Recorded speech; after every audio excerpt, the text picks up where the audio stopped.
Bismillahirrahmanirrahim. Alhamdulillahi rabbil alamin. Wassalatu wassalamu ala asyrafil mursalin Sayyidina wa maulana Muhammadin wa ala alihi wa sahbihi ajma'in. Qala Syekhul Musannif rahimahullahu ta'ala wa adaman naf'a bihi wa biulumihi fid dharaini amin. Alhamdulillah para bapak ibu mustami'in mustami'at di mana saja berada. Pada malam hari ini kita masih dapat mengikuti jalannya pengajian majelis taklim di Masjid Agung Jamek Malang. Mudah-mudahan apa yang kita terima dijadikan ilmu yang manfaat. Pengajian kita yang lalu masih membahas tentang siapa yang menjadi teman-teman iblis, yang menjadi kekasih-kekasih daripada iblis.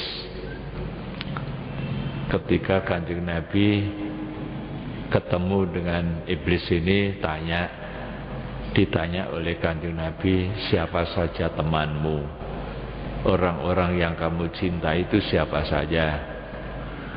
Iblis menjawab, yaitu ada 10 orang, 10 kelompok ya. Pemimpin pemerintah Al-Imamul Jabir, pemimpin yang keras, pemimpin yang zalim. Yang kedua adalah orang yang sombong, takabur. Yang ketiga adalah orang kaya yang tidak peduli dari mana dia itu mencari harta dan untuk apa harta itu digunakan. Yang keempat, orang alim yang membenarkan pemimpin yang nyeleweng. Orang alim tapi membenarkan orang zalim. Kemudian berikutnya adalah pedagang yang tidak jujur, at-tajirul khain, pedagang yang tidak jujur, yang khianatnya yaitu tidak jujur. Berikutnya adalah penimbun wal muhtakir, termasuk menimbun BBM. Yang menimbun apa saja yang mestinya itu untuk kebutuhan orang banyak, ditimbun untuk memperkaya diri sendiri. Itu adalah temannya setan. Kemudian berikutnya adalah orang yang berzina ya. Orang yang melakukan perbuatan yang paling keji, yaitu orang yang berzina. Kemudian berikutnya lagi adalah orang yang memakan harta riba. Pemakan harta riba itu nanti disiksa di alam kubur ya, mulai dari mati sampai hari kiamat. Siksanya apa? Dia berenang di lautan darah. Berenang di lautan darah. Kemudian dilempari dengan batu. Kemudian dia juga memakan batu. Didulang dengan batu. Ketika batu itu sudah dimakan, kemudian didulang lagi batu yang lain. Begitu seterusnya. Itu adalah orang yang memakan harta riba. Kalau dulu istilahnya itu lintah darat. Lintah darat.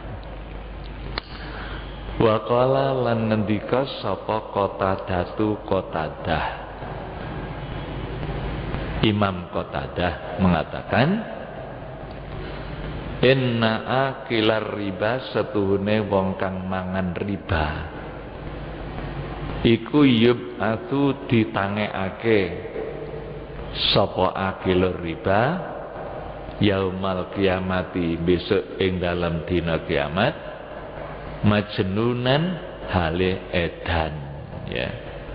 Jadi orang pemakan harta riba nanti bangkit dari alam kubur dalam keadaan gila. Na'udzubillah min dzalik. Maka jauhilah perbuatan riba itu, karena riba itu hukumnya haram, merupakan sistem ekonomi orang-orang Yahudi. Oleh orang Islam, oleh Allah, orang Islam tidak dibolehkan, haram, ya. Itu adalah sistem ekonomi Yahudi. Barang siapa yang masih punya harta riba, sisa riba, supaya ditinggalkan, jangan diambil, kata Allah, ya. Wadharu ma baqiya minar riba, tinggalkanlah sisa riba itu. In kuntum mu'minin, jika kamu sekalian mengaku sebagai orang mukmin, ya. Apabila tidak mau, ya, maka diumumkan perang dengan Tuhan, perang dengan Rasulullah, ya.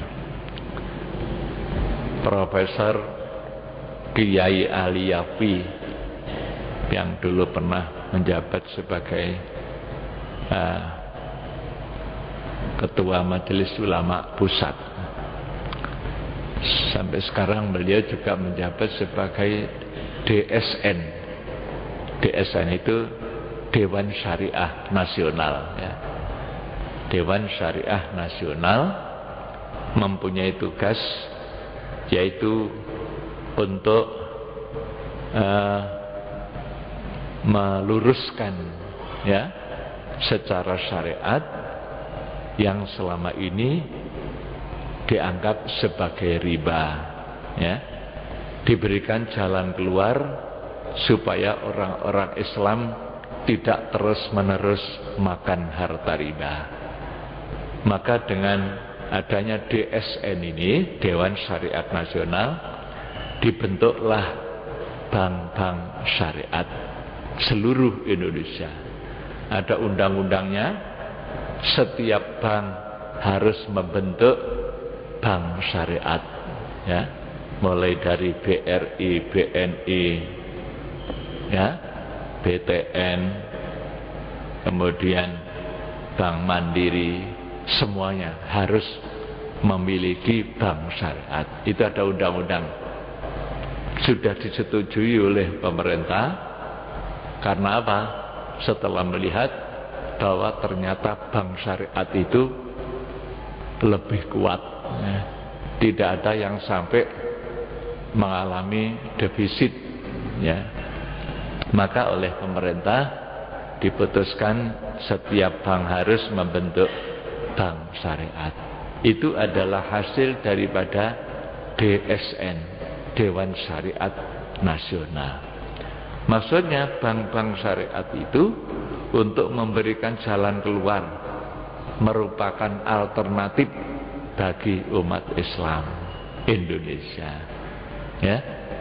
Produk-produk perbankan itu sudah disyariatkan, mulai dari deposito, tabungan, dan sebagainya. Itu sudah ada yang syariat, ya. Itu sudah dipelajari oleh para ulama. Produk-produk perbankan itu sebetulnya tidak ada masalah, namun yang ada masalah itu adalah bunganya, ya. Maka dirubah dari sistem bunga menjadi sistem bagi hasil, ya. Namun sampai saat ini ada umat Islam yang belum mau, ya, dengan macam-macam alasan, karena dianggap bank konvensional itu lebih menguntungkan, lebih banyak untungnya. Ini kok hanya sedikit, nah, itu ya. Kalau saya ikut ini kok banyak, kalau ikut ini sedikit. Gitu ya. Jadi sudah kadung seneng sama yang banyak, gitu ya. Bukan seneng kepada yang barokah. Jadi belum mau barokah, gitu. Yang penting banyak, nah, gitu. Padahal banyak itu tidak ada artinya kalau tidak diridhai oleh Allah. Ini masih belum. Jadi umat Islam masih banyak yang belum memahami masalah itu, ya.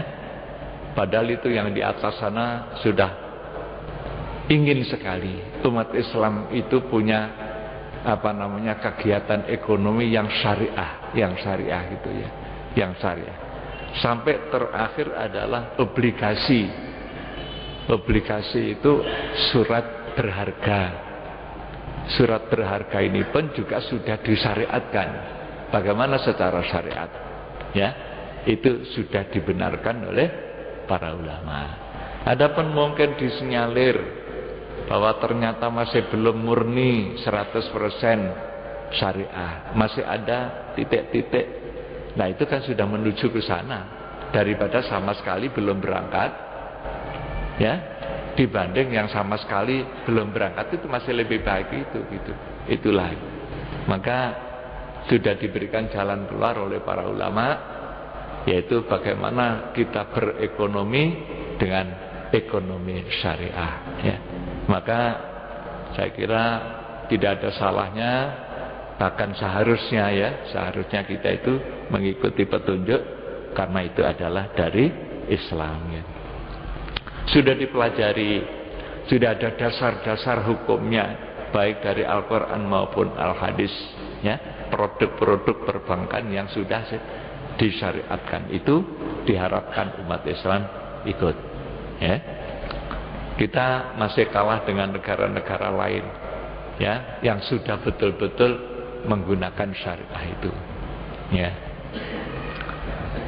Baiklah, kita lanjutkan apa yang dikatakan oleh Imam Qatadah, bahwa orang yang makan harta riba itu nanti dibangkitkan dari alam kubur dalam keadaan gila, ya, naudzubillah. Itu adalah musuh, teman, merupakan teman dari iblis, ya. Kemudian berikutnya lagi, wal bakhilu, lan wong kang bakhil, orang yang kikir, ya, itu juga temannya iblis, temannya setan. Namanya teman, ya tidak diganggu, namanya teman. Bahkan diajak main-main, ya. Ada yang menyebutkan bahwa orang yang menjadi temannya iblis itu diajak main-main, bahkan dianggap seperti bola, disepak ke sana kemari. Itu namanya teman, itu temannya iblis, temannya setan. Orang bakhil itu juga temannya iblis, ya, sehingga nanti orang bakhil itu tidak akan masuk surga. Al bakhilu finnar, kata Rasulullah, ya. Orang bakhil itu tempatnya di neraka. Kebalikan daripada as-sahi. As-sahi bil jannah, orang yang dermawan itu di surga. Wal bakhilu benar, ya. Itu memang sabda Rasul dan Al-Quran. Allah menyatakan begitu. Wa amma man bakhila, itu kan bakhil, ya. Wa amma man bakhila wastaghna wa kadzdzaba bil husna fasan yasiruhu lil usra. Nanti akan hidup sulit di sana. Di akhirat nanti dia akan mengalami kesulitan, orang yang bakhil itu. Maka jangan menjadi orang yang bakhil, menjadi temannya setan tadi itu, ya. Yaitu al-bakhilu alladzi la yubali, kang ora peduli sapa bakhil, min aina saking dipanggonan yajma'u ngumpulake sapa bakhil al-mala ing bondo, ya. Orang bakhil itu pada umumnya ngumpul-ngumpul harta. Dia tidak mau mengeluarkan sama sekali karena dikumpulkan, ditumpuk-tumpuk. gitu ya. Nah, kemudian dia tidak mau peduli dari mana uang itu, yang penting banyak. Ya, saya tidak mau beramal, jangankan sedekah, zakat saja yang wajib tidak dibayar. Itu orang bakhil, ya. Qala dawuh sapa Rasulullah sallallahu alaihi wasallam, ma talapa ora rusak apa malun bondo fi barrin ing dalem daratan wala bahrin lan ora ing dalem segara illa kejaba rusak biman zakati kelawan nolak bayar zakat. Ya, harta itu tidak akan rusak, artinya bisa berkembang dengan baik dan barokah kecuali kalau tidak membayar zakat. Jadi kalau zakatnya tidak dibayar, tunggu saja kehancuran daripada harta itu. Banyak itu yang bangkrut, asalnya kaya raya, punya usaha macam-macam, akhirnya bangkrut. Kalau diteliti kenapa? Ternyata tidak bayar zakat itu. Zakatnya dari bayar. Mestinya menjadi pengusaha itu harus mengerti bahwa sebagian daripada harta yang diusahakan itu adalah milik masyarakat, milik orang miskin. Maka dia mulai, sejak dia itu usaha, mulai diperhitungkan itu berapa zakatnya yang harus saya keluarkan, kepada siapa saya membayar zakat dan sebagainya. Tapi pada umumnya tidak peduli, zakat tidak pernah dipikirkan gitu ya. Ya, Rasulullah menyatakan harta itu tidak akan rusak, tidak akan bangkrut, ya, baik di darat maupun di laut, kecuali karena tidak membayar zakat. Ya, maka marilah zakat ini kita pentingkan. Sebagian dari harta kita itu kita keluarkan. Tadi saya sampaikan di khutbah, pada zaman nabi-nabi yang dulu itu zakat itu 25%, ya. Jadi berat sekali, 25%. Jadi misalnya ada uang 100 juta, ya, 250 juta itu harus dibayarkan. Lah kita umat Islam kan cuma 2,5%. Misalnya uang 1 juta cuma 25 rupiah, 25.000 diberikan. Enteng sekali. Oleh karena itu jangan dipermudah lagi. Wis dientengno njaluk enteng meneh itu ya. Ya. Walaupun pahalanya besar, pahalanya sama dengan yang dulu. Ya. Salat sekiranya kita hanya 5 kali. Pada zaman Nabi Musa dulu 50 kali sehari semalam. Ya. Kemudian ketika Kanjeng Nabi Isra Mi'raj sowan pada Allah Subhanahu wa taala di langit, di Mustawan, di Rob, Kanjeng Nabi mendapatkan tugas dengan umatnya 50 kali, sama dengan yang dulu. Nah, setelah turun sampai langit yang ke-8, langit yang ke-7, Nabi Ibrahim diam saja, tidak memberikan komentar apa-apa.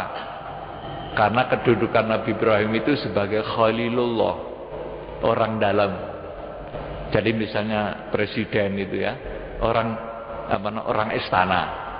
Ya, orang istana tidak perlu memberikan komentar apa-apa, apa yang diputuskan presiden itu. Maka Nabi Ibrahim diam saja. Ya, setelah turun ke langit yang ke-6, baru Nabi Musa. Nabi Musa itu mempunyai kedudukan Kalimullah.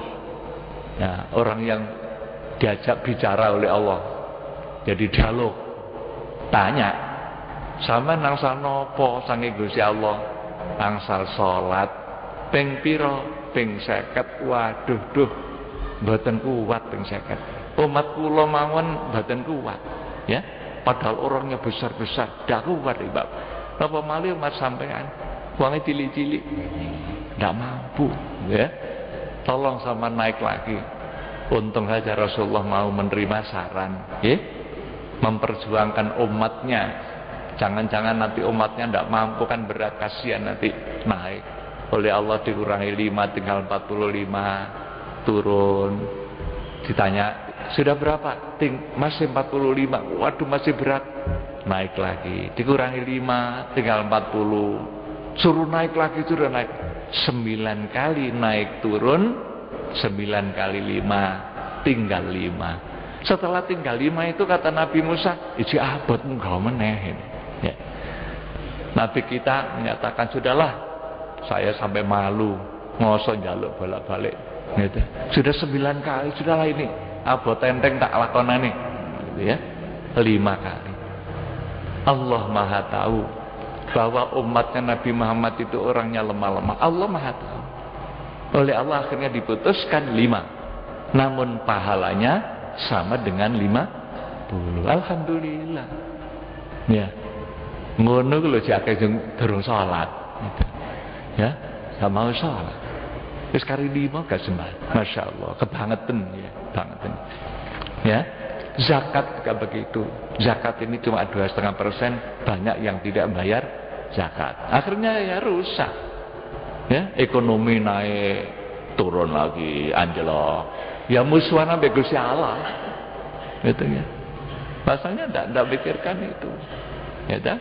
Jadi mestinya negara juga memikirkan masalah zakat itu. Ya, jadi dipikirkan. Ya, alhamdulillah sekarang sudah ada undang-undangnya ya. Tapi belum dilaksanakan itu. Sudah ada undang-undang zakat. Gitu. Ini kalau zakat tidak dibayar, hancur. Ekonomi tidak bisa baik. Itu kata Rasulullah ya. Jadi harta itu kan ekonomi masalahnya. Ekonomi itu tidak akan rusak kecuali kalau tidak bayar zakat. Jadi pengertiannya bagaimana? Kalau orang tidak mempedulikan zakat, jangan harap ekonominya baik. Nah, itu Rasulullah. Itu pasti benar ya. Jadi zakat ini harus diperhatikan. Ini alhamdulillah di Kota Malang ini mulai dibentuk namanya Lazis. Walaupun itu masih belum 100% gitu ya, tapi sudah ada langkah maju. Alhamdulillah ini sudah mendapatkan cukup sambutan baik ya. Hari-hari ini sedang menyampaikan santunan pada anak yatim 1000 anak, per anak 100.000 lewat masjid-masjid ya. Kita kan sudah punya anak yatim 1.500 ya, termasuk yang ada di Masjid Jamek. Itu sudah 1.500 anak yatim non panti. Ini oleh Pemda, oleh Lazis Pemda, ini untuk anak yatim 1.000 anak ya. Kemudian setiap anak 100.000. Yang 50 berupa bungkusan sembako, yang 50 berupa uang. Ini insya Allah nanti setiap waktu terus meningkat. Sekarang ini sudah hampir 1 miliar mengumpulkan dana ini Lazis.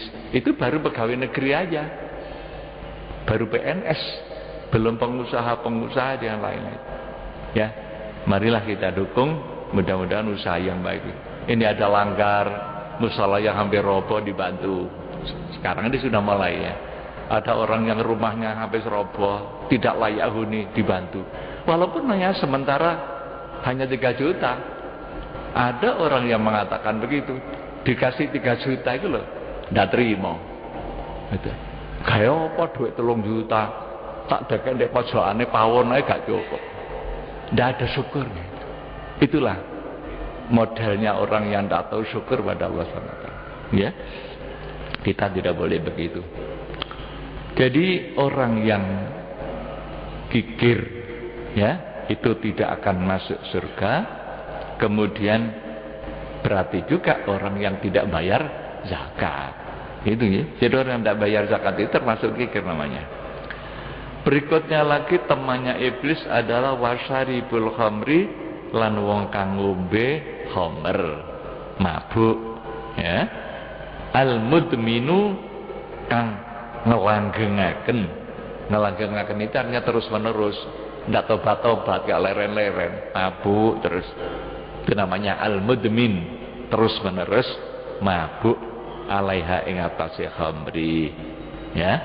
Orang yang mabuk itu nanti akan diberi minuman di neraka Di neraka itu ada sungai, kata Rasul ya, namanya Nahrul Khobal. Ya, sungai yang mengalir, bukan mengalir air, tapi mengalir nanah dan darah. Nanah dan darahnya penduduk neraka itu nanti mengalir di sungai ini. Namanya Nahrul Khobal. Ya. Kemudian Rasulullah mengatakan bahwa orang yang mabuk, yang tidak tobat-tobat, ya, sampai mati kok isih mabuk ae, itu nanti di neraka akan diberikan minum Nahrul Khobal ini, nanah dan darahnya penduduk neraka. Naudzubillah min dzalik. Maka jangan sampai kita ikut-ikut, anak kita harus kita selamatkan, ya, termasuk narkoba. Narkoba itu kan lebih nemen lagi itu ya. Ya. Pemerintah sekarang kasihan Pak polisi ya, mati-matian nangkepi orang yang mabuk-mabuk ini, narkoba ini. Ya, sampai kasihan sekali. Itu harus kita bantu.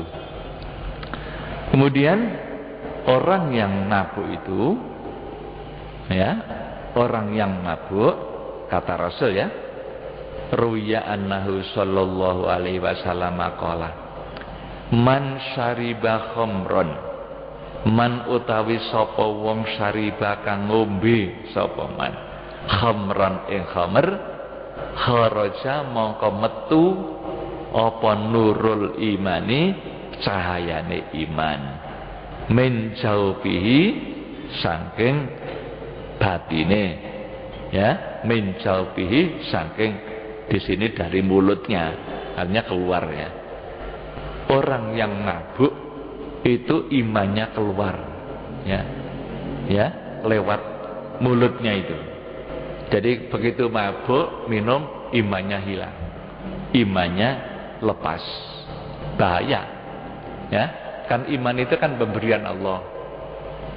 Alhamdulillah kita ditakdirkan oleh Allah diberi iman, ya. Maka iman itu harus dipelihara dengan baik. Jangan sampai iman itu lepas. Lah ini kok mabuk, iman itu lepas. Itu sangat-sangat berbahaya. Kalau sudah lepas iman itu, akhirnya mati tidak membawa iman, tidak ada harapan selamat. Namanya mati su'ul khotimah. Ya. Maka kita selamatkan anak-anak kita. Banyak anak-anaknya orang Islam yang katut narkoba ini.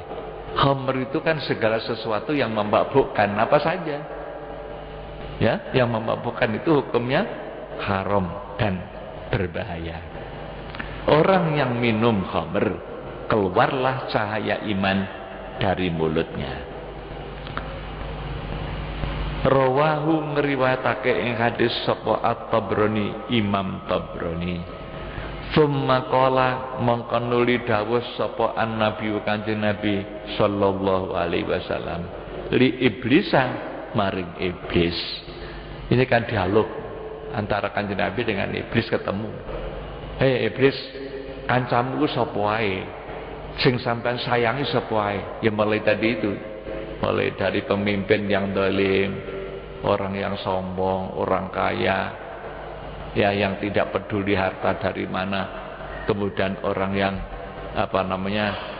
ini zina, orang yang mabuk, orang yang tidak jujur, penimbun dan sebagainya itu, ya.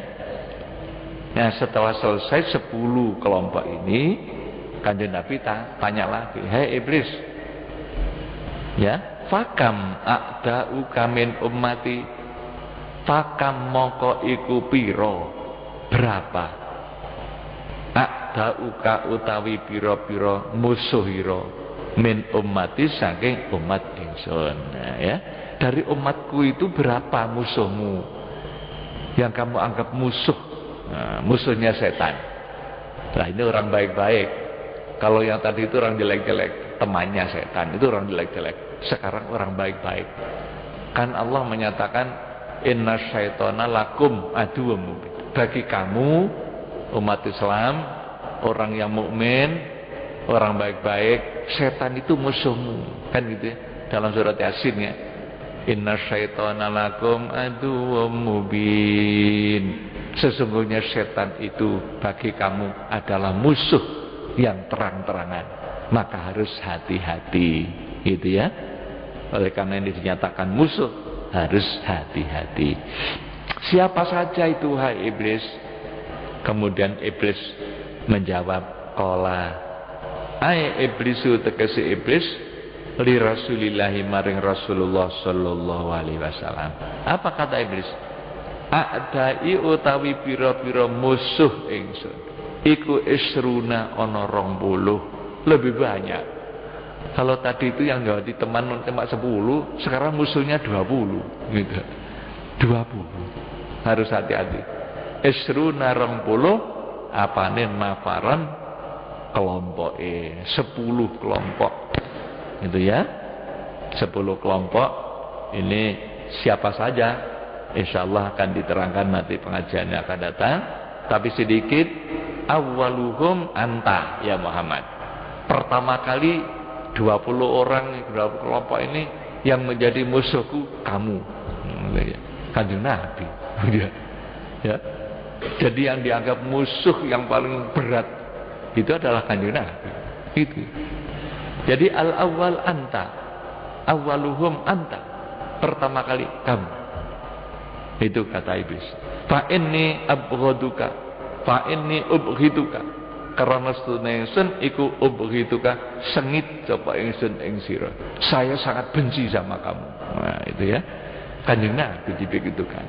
Ya ndak apa-apa, musuh setan ya. Ya. Para bapak dan ibu hadirin sekalian, tidak ada orang yang bisa mengalahkan setan. Tidak ada yang bisa mengalahkan iblis. Iblis itu sudah ribuan tahun. Sebelum Nabi Adam nenek moyang kita itu iblis sudah ada. Ada mengatakan sudah 8.000 tahun beramal. Ada mengatakan 21.000 tahun sudah punya amal. Ada mengatakan 80.000 tahun. Ya. Jadi sudah luar biasa, sudah lebih pintar, lebih hebat. Jadi kita itu cuma dianggap anak taman kanak-kanak itu. Iblis. Maka harus hati-hati. Tidak ada yang bisa mengalahkan. Bagaimana caranya? Kita mohon kepada Allah. Itu aja. Jadi kalau sudah mohon pada Allah, iblis takut. Maka kita diperintah membaca ta'awudz, fasta'idz billahi minasyaitonir rajim. Ya. Jadi mohon perlindungan pada Allah. A'udzubillahi minasyaitonir rajim. Lari. Ya, takut. Orang zikir pada Allah, lari. Jadi hanya itu. Kalau kita tidak mampu, tidak ada orang yang bisa selamat kalau tidak berlindung kepada Allah. Makanya la malja'a wa la manja. Tidak ada tempat yang bisa menyelamatkan, tidak tempat mengungsi minallahi dari siksa Allah illa ilaih, kecuali kita kembali pada Allah. Kalau sudah berlindung pada Allah, selamat. Gitu ya. Maka la ilaha illallah itu adalah benteng. Ya, kata Allah dalam hadis qudsi, la ilaha illallah hisni. La ilaha illallah itu adalah bentengku. Nah, maka barang siapa yang membaca la ilaha illallah masuk ke dalam benteng, selamat. Jadi kalau ada orang la ilaha illallah lari, iblis setan takut, gitu ya. Insyaallah kita lanjutkan pada pengajian yang akan datang. Mudah-mudahan apa yang kita dengarkan manfaat maslahat fid dini wad dunya wal akhirah. Allahumma shalli ala Muhammad maulaya sholli wa sallim iman abada ala habibika khairil khalqi kullihim mazala yalqahumu fi kulli mu'tarakin hatta hakau bil qana lahman ala wadomi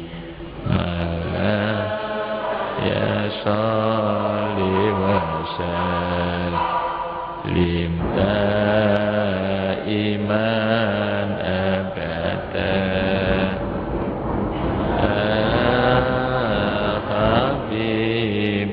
khairil khalqi kullihim huwal habibul ladzi turja syafa'atuhu likulli hawlim minal ahwali muqtakami ya Rabbi bil Mustafa baligh maqasidana waghfir lana ma madha ya wasi'al karam. Allahumma anfa'na bima 'allamtana wa 'allimna ma yanfa'una ya Allah. Allahumma zidna ilman nafi'a wa qalban munawwara wa fahman sahiha wa lisanan nasiha wa iqadan yaqina. Allahumma ij'alna 'aliman fi ilmik wa salihan fi ibadatik. Rabbana atina fid dunya hasanah wa fil akhirati hasanah wa qina adzabannar. Wa sallallahu ala sayyidina Muhammadin wa ala alihi wa sahbihi wasallam walhamdulillahi rabbil alamin. Wassalamualaikum warahmatullahi wabarakatuh.